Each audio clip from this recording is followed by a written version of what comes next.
প্রয়াত বিথিকা দত্তের নবম প্রয়াণ দিবসে বালুরঘাটের দক্ষিণ দিনাজপুর জার্নালিস্ট ক্লাবে ষষ্ঠ স্বেচ্ছায় রক্তদান শিবির অনুষ্ঠিত হয়। তার দুই পুত্র তুষারকান্তি দত্ত ও জগন্নাথ দত্ত এই আয়োজন করেন। মোট 27 জন রক্তদান করেন, যার মধ্যে 6 জন প্রথমবারের মতাতা। অনুষ্ঠানে প্রয়াত সঞ্জয় কর্মকারকে স্মরণ করে পুস্তিকা প্রকাশ করা হয়। দক্ষিণ Dinajpur voluntary blood donors association সহযোগিতা করে। এছাড়া কলকাতা থেকে এসে মনোজ দেবনাথ রক্তদান করেন। এই উদ্যোগ মানব সেবার এক উজ্জ্বল দৃষ্টান্ত হয়ে ওঠে। এ বিষয়ে উদ্যোক্তারা কি বললেন শুনে নেব।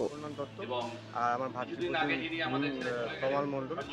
তো আজকে আমাদের বিথিকা দত্তের নবম প্রয়াণ দিবস উপলক্ষে ষষ্ঠতম স্বেচ্ছায় রক্তদান শিবির।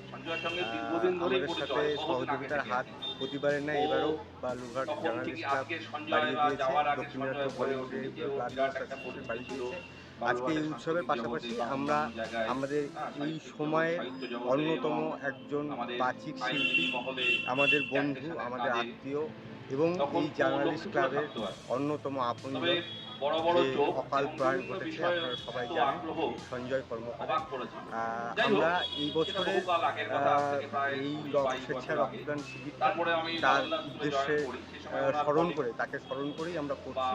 আর আমরা ছোট্ট একটি পুস্তিকা বা একটা ফোল্ডার টাইপের বার করেছি তার তার আত্মার শান্তির কামনায়। সেই সময় মনোজ দেবনাথ আমার বাড়ি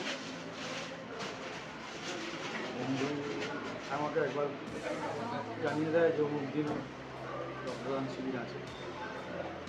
আমি প্রত্যেকবার এভাবে এসেছি, রক্তদান করে আমার খুব ভালো অনুভূতি হয়। নিজস্ব প্রতিবেদন, জনতার কণ্ঠ।